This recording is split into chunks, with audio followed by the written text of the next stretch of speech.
Welcome back to the channel core football space guys. मेरा नाम अनुष है और मैं तुम लोगों के लिए बहुत सारे व्यूज़ एनालिसिस और इस तरह की वीडियोस लेकर आता रहता हूँ। सबसे पहले यार, क्या हाल है तुम सब लोगों का? आई होप कि तुम लोग सब ठीक ठाक होगे। आज की वीडियो थोड़ी एक्साइटिंग होने वाली है क्योंकि इसमें काफ़ी एजेंडाज हैं। हम एक्सप्लोर कर रहे हैं transfer market, new players, Barcelona से लिंकेजेस, ठीक है, डानी ओल्मो का रिटर्न प्लान, बार्सिलोना के अपकमिंग गेम्स, डानी ओल्मो की इंजरी रिकवरी कैसी चल रही है, राहो आपको नजर आ रहे होंगे with Hansi Flick on the training pitch, so उनका क्या प्लान है, how is Barcelona planning to actually getting back to the pitch, and also there will be a discussion of a player similar to kind of Kylian Mbappe की एक reason हम सुनने में आ रही है कि यार फ्रेंच फुटबॉल उसको ऐसे बेच रही है कि किलियन एम्बापे की एक रीजन जो है वो आ गई है और वो उसके पीछे बार्सिलोना और रियल मैड्रिड पड़े हुए हैं। सो इन सारी न्यूज़ के बारे में बात करेंगे कि इनमें कितनी एक्चुअली में सच्चाई है, क्या ये सही है, क्या एक्चुअल में ही is close to Kylian Mbappe, और I mean even the is it even true that these both clubs are actually linked with this player. Also एक और exciting news कि बार्सिलोना से कुछ players injury prone players, हमारे साथ तो history रही है ना injury prone players की, so क्योंकि वो गठबंधन ऐसा होता है, हम और injury prone players जो है वो इकट्ठे हो ही जाते हैं। so ऐसा ही एक और injury prone player बार्सिलोना में आने की कोशिश कर रहा है और बार्सिलोना शायद उसको लाने की कोशिश कर रही है, सही है ना। so this is how it is। वो जो स्पाइडरमैन वाली नींद नहीं है कि यहाँ से और यहाँ से एक दूसरे के आमने सामने हुए, so वो कुछ सेटअप है, उसके बारे में बात करेंगे। सो बहुत सारी एक्साइटिंग अपडेट्स हैं। अगर तुम इस चैनल पर नए हो तो प्लीज़ इस चैनल को सब्सक्राइब करो। अगर तुम इस चैनल पर पुराने और सब्सक्राइब नहीं किया तो फिर तो तुम्हें सब्सक्राइब करना ही करना है भाई। और अगर इन एनी केस तुम सब्सक्राइब कर चुके हो तो भाई नीचे एक पूरी सेट ऑफ वीडियोज़ है, लिस्ट है, उसको जाके एक्सप्लोर करो। और नई वीडियोज़ आएंगी, कॉमेंट में बताओगे तुम लोगों को क्या अच्छा लग रहा है, किस बारे में ज़्यादा बात करनी चाहिए, तो हम वो भी करेंगे। Also there are live sessions planned as well, so upcoming week में मैं तुम लोगों को उसकी भी अपडेट्स देता रहूँगा। ऑल्सो अगर तुम लोगों ने मेरे सोशल्स पर अभी तक मुझे ज्वाइन नहीं किया तो वहाँ पे ज्वाइन करो यार, इंस्टाग्राम पे ज्वाइन करो, टिकटॉक पे जोड़ो मेरे साथ आकर, ठीक है, ताकि हम लोग ज़रा एक क्लोज कम्युनिटी बने और गपशप लगाएं। Alright then, so without a further due चलते हैं आगे, बात करते हैं आज की सबसे पहली न्यूज़ के बारे में, जो कि है actually with reference of the injury prone players जिससे मैं बात कर रहा था, सही है। सो इंजरी प्रोन प्लेयर्स की बात करूँ तो एक इंजरी प्रोन प्लेयर आपको पता होगा कि कौन है चेल्सी में, उसका नाम है Reece James. So Reece James is a right back basically. So अब ये थोड़ा एक्साइटिंग हो जाता है कि फिर राइट बैक पोजीशन पे कुंडे खेल रहा है फिलहाल बार्सिलोना में। उसके अलावा Hector Fort is a player who can actually play as a right back. Other than that we can not see a right back, right. So अगर जनवरी ट्रांसफर विंडो में Barcelona is looking to have a right back और kind of a full back inclusion, so that goes basically क्योंकि they know some how कि अगर कुंडे injured हो जाता है, so we do not have that quality backup to to replace him in the big game, especially in the brighter phase of the season, जो कि बहुत इंपॉर्टेंट फेज होता है सीजन का, राइट। अभी जनवरी, फरवरी, मार्च, अप्रैल, मई, तो ये आपकी डिसाइसिव टाइम है ऑफ योर होल सीजन। सो वो बहुत एक इंपॉर्टेंट फेज होगी बार्सिलोना के लिए, तो maybe that's why they are looking for the lot of players. So Reece James के सुनने में आ रहा है कि offered himself, but also I have read other news जहाँ पे ये बात बताई भी है कि actually Barcelona is also offering him a contract kind of a situation. So this is going to be exciting। अब देखते हैं कि वो आते हैं या नहीं आते। बाय द वे एक बड़ा ज़बरदस्त किस्म का स्टैट है जो तुम्हें बताता हूँ, वो ये है कि the defender has missed 129 matches at Chelsea due to injuries. Reece James ने 129 मैच मिस कर दिए हैं चेल्सी के अंदर due to injuries. According to James side of the things, कि जो जेम्स का जो कैंप है वो ये कह रहा है कि basically he has this muscle recurring injuries, और वो is basically because of this cold atmosphere of England and London especially. So maybe when I'll move to a lot warmer climate जो कि स्पेन की है और बार्सिलोना कैटालोनिया की specially, so maybe वो recurring injuries जो है वो ख़त्म हो जाए। So बहरहाल I don't know actually again कि क्या चल रहा है क्या नहीं चल रहा, बट अगर ये क्लाइमेट चेंजेस और कि से प्लेयर्स की इंजरियाँ ख़त्म होनी होती तो फिर हम एक काम करते हैं कि हम अपने प्लेयर्स को साइबेरिया भेज देते हैं कि इनकी इंजरीज ख़त्म हो जाए। और ऐसी बात होती तो फिर भाई हमारी इंजरी लिस्ट इतनी बड़ी क्यों होती? हमारे पास पेड्री इंजर्ड है, हमारे पास जिस प्लेयर को उठा लो वो इंजर्ड है, और अगर इंजर्ड नहीं है तो he is closer to getting injured, ठीक है। तो द प्रॉब्लम इज़ कि अगर ये क्लाइमेट का इतना इफेक्ट होता मेरे भाइयों, ये डॉक्टर जो हैं इतने बैठे हुए इंटरनेट के डॉक्टर्स, तो इनको मैं बताना चाह रहा हूँ कि ऐसा नहीं है मेरी जान। अगर ऐसा होता और इतना ईजी सीन होता तो बार्सिलोना में तो कभी भी इंजरी होती ही ना सिरे से। लेकिन बार्सिलोना में सारे इंजरी प्रोन प्लेयर्स भरे हुए हैं। अब अगर हम रीस जेम्स को भी ले आते हैं तो हिल जॉइन द पार्टी। सो अब क्या चल रहा है इस बारे में देखते हैं आगे चल के। ऑल्सो एक एक्साइटिंग न्यूज़ है कि डानी ओल्मो जो है फाइनली वो is looking to is very close to get come back to Barcelona. अच्छी खबर है। प्लान्स क्या हैं उसके बारे में मैं आपको बता देता हूँ कि डानी ओल्मो की बैकअप प्लान क्या है, क्योंकि बार्सिलोना का पहला मैच है, उससे पहले हम ज़रा चलते हैं और ला लीगा का फिक्सचर्स देखते हैं। तो ऑब्वियसली बार्सिलोना की अगर बात की जाए और पर्टिकुलरली अगर बार्सिलोना की बात करूँ तो बार्सिलोना का मैच है अगेंस्ट सेविया नेक्स्ट वीक 20th को बेसिकली। सो एक वीक बाद हमें वो मैच देखने को मिलेगा। वो मैच थोड़ा की मैच है क्योंकि उसमें Dani Olmo will make a comeback. और अगेन जैसे कि एक इंजरी से प्लेयर वापस आता है तो उसको एकदम से आप स्टार्ट नहीं कराते हो कि कहीं रिकरिंग इंजरी ना हो जाए। So most probably then give him 25 to 30 minutes and later on obviously against Bayern Munich there is a whole lot of debate कि वो बेसिकली स्टार्ट कर सकता है अगर वो गुड रिदम में हुआ तो, क्योंकि बार्सिलोना का plan basically around Dani Olmo is this कि we have to get him ready until El Clasico. So अगर एल क्लासिको तक वो किसी तरह फिट होकर रेडी हो जाते हैं, so that is the main goal of Hansi flix team right now. जो ऑब्वियसली फिजिकल ट्रेनर्स हैं और जो फिटनेस के जितने भी कोचेस हैं उन सब का बेसिकली प्लान रिवॉल्व भी इसके अराउंड करता है कि how faster they can get Dani Olmo back to their speed, because he is again मैंने बात की कि बार्सिलोना ठीक है कि स्कोर कर रही है गोल्स, बहुत सारा अच्छा खेल रही है again, but the thing is कि Barcelona need key players back before the crunch time and key matches. This is the time, this is kind of matches जहाँ पे आप इन प्लेयर्स को साइन करते हो। These are the matches क्योंकि actual में ये प्लेयर्स भी खेलना चाहते हैं right. So it's a win win situation for both of us, also for the players, also for the club. So ये सीन है। अब हम जल्दी से बात कर लेते हैं कि यार आगे क्या चल रहा है। सो सेरिया के बाद बार्सिलोना एक्जैक्टली 2 से 3 दिन के बाद खेलेगी बायर्न म्यूनिख को। अभी तक क्या सीन चल रहा है हमारा, ठीक है, अगर हम उस पर देखें और बार्सिलोना के स्क्वाड पे नज़र डालते चलें, ठीक है, क्योंकि आगे मैच के बारे में बात करूँगा और ऑब्वियसली आगे ट्रांसफर रिवर्स के बारे में बात करते हैं। बट इससे पहले अगर आप देखो तो डानी ओल्मो ने अब तक जो मिनट्स खेले हैं वो 190 क्लोज टू 190 मिनट्स है, उसको उन्होंने 3 गोल किए हैं, ठीक है। उसके बाद लमीन यमाल की बात की जाए, सो जस्ट मिनट्स का फ़र्क देखो कि Lamine Yamal played 724 minutes and Raphinha 751 minutes. So workload overload बहुत ज़्यादा हुआ है right. Robert Lewandowski 739 minutes, huge again for a striker and that too at the age of 36 what is doing is phenomenal. Jules Kounde 743 minutes खेल चुके हैं और Pedri 588, निको Martinez ने भी बहुत मिनट्स खेले हैं सरप्राइजिंगली 702 मिनट्स। उसके बाद अगर हम पाब्लो टोरे की बात करते हैं, पाब्लो टोरे ने इतने मिनट्स खेले नहीं, 188 का साडो 472। अलोहांद्रो बाल्डे को भी बीच में कुछ मैचेस में हमने देखा था कि रोटेट किया और रेस्ट किया तो 548 मिनट्स उनके हैं। बार्सी के 665 मिनट्स हैं which are like great. Eric Garcia 438, so not ter Stegen also injured. Also another key factor इसके शेज़नी हमें इस मैच में देखने को मिलेंगे। आई एम डेड श्योर कि वो मोस्ट प्रोबब्ली स्टार्ट करेंगे अगेंस्ट सेविया, और क्योंकि Flick would love to test him before the Bayern Munich game right. So उसके अलावा आप हेक्टर फोर्ड के देख लो तो बहुत कम मिनट्स हैं, 12 मिनट्स है। Ferran Torres 330 minutes, but he is also injured, out injured. अब अगेन एक थ्योरी रिवॉल्व करी कि Ferran Torres will be back by Real Madrid game, but कुछ लोग कह रहे हैं वो रियल मैड्रिड की गेम के बाद आएंगे। लॉन्ग स्टोरी शॉर्ट इज कि वो अवेलेबल नहीं होंगे अगैन राइट। अंसु फाटी ने अभी तक इतने मिनट्स खेले नहीं हैं, also he is also injured. Frenkie de Jong is totally injured, Christensen is injured. तो मैं मैं बात कर रहा हूँ यार कि क्रिस्टेंसन जैसा प्लेयर आपको चाहिए, फ्रैंकी डियोंग जैसा प्लेयर आपको चाहिए, गावी जैसा प्लेयर आपको चाहिए, और राहो जैसा प्लेयर आपको चाहिए, डानी ओल्मो जैसे, मतलब ये वो प्लेयर्स हैं जो आपको चाहिए कोई भी अच्छी टीम। और इनके बगैर जो बार्सिलोना कर रही है इट्स फिनोमिनल राइट। बट अगर ये प्लेयर्स वापस आ जाते हैं, just consider the strength of the bench and also of the starting 11, how good of atmosphere will these players will create. और ऑब्वियसली इनके आने से बहुत ज़्यादा टीमें हमसे पर तो ऑब्वियसली they'll get scared कि यार they have the bench strength now right। और ये चैंपियंस लीग में स्पेशली बहुत इंपॉर्टेंट होगा क्योंकि आगे मैचेस हर 2-3 दिन के बाद हैं। So you need these players back to rotate them, to use them nicely। So also बहुत ज़्यादा प्रेशर है कोचेस पे इस season. I mean every coach, every player, every staff and every club is going to be tested, that's for sure। ठीक है, goals की बात करूँ सबसे ज़्यादा देखो 10 गोल मारे हुए हैं लेवेंडोस्की ने, 5 मारे हुए हैं रफीनिया ने, 4 लमीन यमाल ने, 3 अगैन डानी ओल्मो ने और 2 पेड्री ने मारे हैं राइट। सो अगर हम असिस्ट की बात कर लें तो अगैन लमीन यमाल की टॉप असिस्ट है नंबर 5, रफीनिया की 4 असिस्ट है और उसकी 2, टॉरेस 2 और कुंडे की 1 असिस्ट है। एरियल डुअल्स की अगर बात करूँ, एरियल डुअल्स एक अच्छा स्टैट होता है specially in terms of defending. So उसमें Nico Martinez is at the top, Pau Barsi right just behind him, और गार्सिया भी। सो अच्छे नंबर्स हैं, बट देन अगेन आई जैसे मैंने कहा राहो is a leader of a player. तो जब वो वापस आएंगे तो चीज़ें बहुत एक्साइटिंग हो जाएंगी। आई एम श्योर के राहो के आने से ये डिफेंस भाई नेक्स्ट लेवल चली जाएगी। और स्पेशली निको मार्टिनेज और कुबार्सी इन दोनों को रेस्ट की ज़रूरत है because Cubarsi is very young and Nico Martinez is not so young, so is a little old. So अभी फॉर नाउ इन 2 प्लेयर्स पे बहुत ओवरलोड है। एरिक गार्सिया खेल रहा है सीडीएम की पोजीशन में, so he is I don't think so if he is ever gonna play at the centre back position और नॉट।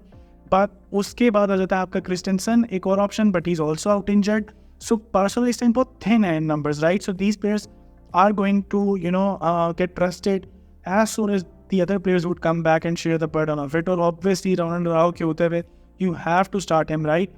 Frankie de Jong वापस आएगा, you have to start him, you have to give him minutes. Gavi वापस आएगा, I'm super excited for Gavi, to be very honest. In all honesty, I'm super excited. और Gavi का return काफ़ी close नज़र आ रहा है.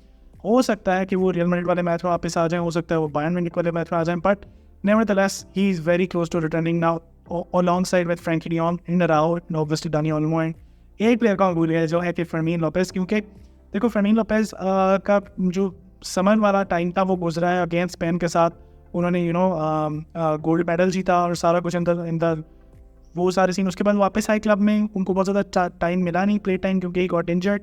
Then he became back and उसी में उनका वो relapse हुआ and he got injured again, which is very unlucky. So I think अगर फर्मीन लोपेज इस टाइम पे होते, especially when Dani Olmo was out injured, उनको बहुत मिनट्स मिलते यहाँ पे और वो अपने आप को बहुत सॉलिडिफाई कर सकते थे और इम्प्रूव कर सकते थे अपने आप को under Hansi Flick system. But unfortunately ये वाली जो एक बहुत गोल्डन विंडो थी उनके लिए वो he has missed now. But it's okay, जहाँ पे और सारे प्लेयर्स वापस आएंगे तो he will also get his playing minutes. I told you guys कि इस सीजन में हर प्लेयर को प्लेइंग मिनट्स मिलेंगे. अब वो इक्वली मिले ना मिले that's a separate debate, but वो तो कभी भी नहीं मिल सकते ना इक्वली. बट अच्छे प्लेइंग मिनट्स मिलेंगे जहाँ पे if you have the quality you can prove it to the coach कि यार I am pushing for the first team now, right?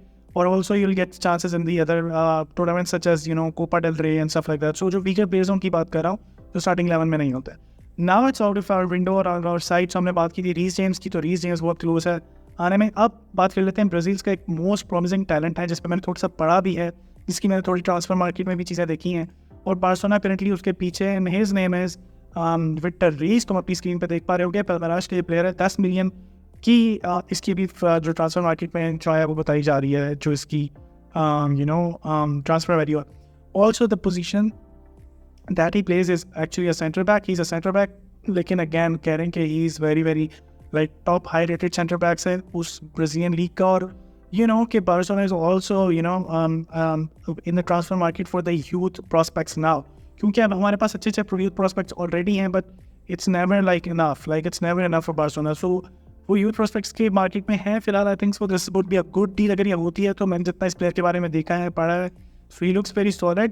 थोड़ा he's not that bulky like Araujo and stuff like that. अगर आप इसकी build भी देखोगे, और he's just 18 years old, right? और अगर आप इसको देखोगे ओवरऑल खेलता हुआ, so he has good ball control, again good ball distribution. Also इसकी हाइट अच्छी है, he is good in aerial duels. Link तो रियल मैड्रिड से भी है, लेट्स सी, क्योंकि बार्सिलोना भी इसके पीछे. Real Madrid would be an ideal situation, क्योंकि रियल मैड्रिड के पास अभी फिलहाल इतनी डेप्थ नहीं है in the centre back position. Barcelona के पास ज़्यादा है और यहाँ पे लूका बार्सी से बहुत ज़्यादा फाइट करनी पड़ेगी to get his minutes. I personally think if I am Victor Reis, right, so I would somehow be leaning towards Real Madrid, क्योंकि वहाँ पे मेरे पास इतना कॉम्पिटिशन नहीं होगा और चांसेस ज़्यादा हैं to get in the first team. और obviously you can never go wrong, right, if you are going to Real Madrid. So let's see कि वो कहाँ एंड अप करता है. अब यूथ प्रोस्पेक्ट्स की जब मैं बात करूँ तो यार वहाँ पे अगर सेंटर बैक की बात करोगे तो अटैकर की बात भी होगी. सो एक प्लेयर है जिसको अगेन जिस वीडियो के स्टूडेंट में बता रहा था कि वो एक रीजन है किलियन एम्बाप्पे के, जिसको फ्रेंच मीडिया बहुत ज़्यादा हाइप दे रही है, और वो अगेन अभी भी 10 मिलियन का ही है. So this is the same kind of a player. Opportunities मिलती हैं क्लब्स को, जैसे किलियन एम्बाप्पे की अपॉर्चुनिटी अराइज हुई थी. बार्सिलोना, रियल मैड्रिड, हर प्लेयर क्लब के पास चांस था, but they refuse at that time, right? क्योंकि उस टाइम की जो फुटबॉल थी उस पर प्लेयर्स के पीक हम देखते थे at the age of 26, 28, right, 27, 25, इस गैप में 26 to 30 पे प्लेयर की पीक आती थी. राइट नाउ जो फुटबॉल है, I think players actually get their peak a lot in a lot younger age. So you can say कुछ तो exceptions है ना, lamin Yamal is an exception, उसकी हम बात नहीं करते, but usually I think 22 से लेके आप 24-26 तक प्लेयर पीक कर जाता है अपनी proper. This is what I think recently जो डेटा अवेलेबल है उसके हिसाब से, ठीक है. So now that Barcelona is looking for players, so एक प्लेयर तो जो बार्सिलोना देख रहा है वो देख रहा है ऑब्वियसली इसमें, क्योंकि इज एन 18-year-old स्ट्राइकर. उसने अभी तक 8 मैचों में 2 basically has 4 goals in 8 games, right. Also Barcelona के पास जो कॉम्पिटिशन है to get his signing is again Real Madrid, Napoli, AC Milan and Juventus. So again Barcelona और Real Madrid को हमेशा लिंक कर देते हैं सिमिलर प्लेयर से, और हो भी जाते हैं क्योंकि अगेन मतलब इतना अगर एक्साइटिंग प्रोस्पेक्ट है, सो यू नो 2 बड़े क्लब उसके पीछे आएंगे, और obviously then it gets the players well कि वो कहा जाता है अगर उनको दोनों से ही ऑफर्स आ जाती हैं, राइट. सो अगर इस प्लेयर की बात की जाए तो इसका नाम है एली जूनियर ट्रूपी. अब ट्रूपी के बारे में बात करूँ, so he is also 18 years old, centre forward की पोजीशन पे खेलता है, right. He is good in the air as well. इसके मतलब अगेन पेस भी है इस बंदे के पास, बहुत सारी चीज़ें हैं इसके पास. I think looks good for now, but he looks like a kid. Obviously he's just 18, but at 18 as well, you know, Lamine Yamal doesn't look like a kid at 18. 17, sorry, 17, my god. So 17 पे वो बंदा जो है ना इतना वो हो गया है कि हम उसको बच्चा नहीं कह सकते अब. बट लेट्स सी इसके बंदे की डेवलपमेंट कैसी होगी. But I think in players के लिए जो यूथ प्रॉस्पेक्ट्स वाले प्लेयर्स हैं, इनके लिए कभी भी बार्सिलोना और Real Madrid, I don't think so कि जनवरी वाली ट्रांसफर विंडो में जाने वाले. So we have time to evaluate these players. Real Madrid and Barcelona will have time to evaluate these players.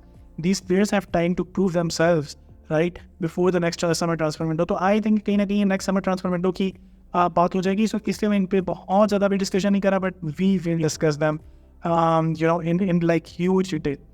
फिर एक और प्लेयर की बात कर लेता हूँ जल्दी से, पाउ कुबार्सी. ठीक है, पाउ कुबार्सी बहुत एक्साइटिंग आपके लिए प्लेयर बन गया हुआ है. Why? Because he is very very young for his age. जिसको मेच्योरिटी के साथ खेलता है. Lot of players, you know, even कि मैं पिछले दिनों पढ़ रहा था कि शेज़नी हैज़ सेड कि he is very very excited actually to play alongside और you know with Pau Cubarsi. सो पाउ कुबार्सी के पास मतलब बहुत सारी यू नो चीज़ें हैं जहाँ जिससे वो प्रूव कर सकता है कि he is the one for the future. Already he is proven that, but I think so कि he has all the tools, he is all the you know, बहुत सारे उसके पास चीज़ें हैं. सो अगेन जैसे कि बात की मैंने पाउ कुबार्सी, तो पाउ कुबार्सी ने कहा कि वो would be the next big thing in Barcelona. So अगर उसकी बात करते जाएँ तो बार्सिलोना के अगेन यू नो ऑब्वियसली इसकी बात करेगा, लमीन यमाल की बात कर रहा है. सो लमीन यमाल, पाउ कुबार्सी, अगेन दोनों ने बहुत सिमिलर स्टार्ट दिए थे. लमीन यमाल क्योंकि ही इज़ अ फॉरवर्ड, तो obviously he will get more eyebrows right as compare to centre back I mean. So वो तो ऑब्वियसली एक सीन है. बट अगर मैं सेंटर बैक्स की और डिफेंडर्स की बात करता जा रहा हूँ, so Barcelona again has joined Liverpool in pursuit of 21-year-old Spanish defender. So अब देखो क्योंकि अब सीन ये है यार कि रीइंफोर्स कर, जैसे मैंने तुम्हें कहा कि बार्सिलोना कुछ ना कुछ तो रीइंफोर्समेंट पे काम कर रही है फुल बैक रीजन में. हमने पहले रीस जेम्स की न्यूज़ देखी जो कि राइट बैक की थी, अब ये लेफ्ट बैक की आ रही है. ठीक है, बिकॉज दे थिंक कि बाल्डे और Martin I don't think so they would rate very highly right now. Even मैं भी बहुत ज़्यादा आई थिंक सो कि हाईली रेट नहीं करूँगा उसको. सो कैरेरास के लिए अभी अल्वारो कैरेरास की बात कर रहे हैं, उसके पीछे बार्सिलोना है to get his signature somehow. Is 21 years old. ठीक है, और ऑब्वियसली वो रियल मैड्रिड ट्रेनी भी है, मतलब अकेडमी से वहाँ से निकला हुआ है. बेनफिका में खेला उसने. ठीक है, बेनफिका में गया from Manchester United on loan. So exciting different किस्म की न्यूज़ है. But I think so then again कि वो भी कोई बहुत ज़्यादा ऐसा प्लेयर नहीं है कि जो बहुत रीस जेम्स की मुझे समझ आती है. Reece James is more established player in compare to him. So let's see कि बार्सिलोना एक्चुअली किसके लिए जाती है in this January transfer window. Also एक other news just before we wrap this up is Thiago Alcantara would be back. Actually कुछ tax reasons की वजह से वो वापस गए हैं England, and he will be back by in the January in the coaching staff. So which would be a good news right, because again Thiago Alcantara के बारे में अगर बात करूँ तो देखो यार, थियागो कोई बाकी क्लब्स के लिए इतना बड़ा प्लेयर नहीं होगा अगर आप बार्सिलोना के अलावा किसी भी क्लब के फैन हो. So I can understand if you are not a big fan of Thiago Alcantara, but if you are a Barcelona fan, you are a huge fan of Thiago Alcantara, not just because of the player he is but उस time पे compete करना जब peak है Xavi, peak Iniesta, peak Busquets, you know, उनके साथ compete करना और मतलब बेसिकली अपने आप को प्रूव करना राइट. वो तो जगह ही नहीं बन रही थी, तो he went away from Barcelona. But otherwise in a different timeline, I mean, he would be a Barcelona legend, bros, easily. So obviously उनके linkages हैं. He's a very obviously Spanish player भी है, so उसका वो टंग control है जो कि Hansi Flick के पास एक मदर टंग वाला एडवांटेज नहीं है. Also he's very young, he knows what the players feel, so he could be, you know, a bit more closely with the players, और वो एक ब्रिज बनेंगे हांसी फ्लिक और प्लेयर्स के बीच में. So I'm all up for it, you know, it's a very exciting update. अब वो आएंगे किस तरह से चीज़ें शेप होती हैं, so we'll see. For now, things look very, very good. As a Barcelona fan, being a Barcelona fan, it's very, very exciting. Also, international break चल रही है, उस पर बहुत ज़्यादा भी इस वीडियो में बात नहीं कर रहा, उस पर हम सेपरेट वीडियो में बात करते हैं. मैंने कहा मैं तुम लोगों को जल्दी से बार्सिलोना की दुनिया की अपडेट्स दे दूँ, और अगर तुम किसी और चीज़ के बारे में एक्साइटेड हो और बात करना चाहते हो, और ऑब्वियसली हम अभी बार्सिलोना वर्सेस सेविया के बारे में बात करने वाले हैं. Barcelona versus Bayern Munich right after 3 days हुए, और उसके राइट 3 days बाद Barcelona versus Real Madrid El Clasico. So आगे तो हम फुटबॉल फैंस के लिए और हम सब के लिए और इस चैनल पे बहुत एक्साइटिंग टाइम आने वाला है right, because it would be huge. Massive uploads आने वाली हैं ऑब्वियसली, और मैसिव किस्म का कंटेंट आने वाला है, और कंटेंट की बारिश होगी. So just you know just stay tuned to the channel. अगर तक तुमने सब्सक्राइब नहीं किया तो सब्सक्राइब कर लो. ऑल्सो अगर नोटिफिकेशंस को भी ऑन कर लेते हो तो that would be very good, क्योंकि मैं बहुत सारी वीडियोज़ को प्रीमियर करता हूँ. So when I premiered so you will get a notification and आप आराम से स्टे ट्यून कर सकते हो उस वीडियो पे, राइट। ये थी आज की अपडेट्स। तुम लोगों को मेरी वीडियो कैसी लगी वो बताओ, अपनी अपडेट्स देते जाओ, नीचे कमेंट सेक्शन में कमेंट्स में अपनी राय देते जाओ। मिलता हूँ तुम लोगों से अगली वीडियो में, तब तक अपना ख्याल रखो। हंसते रहो, बाय।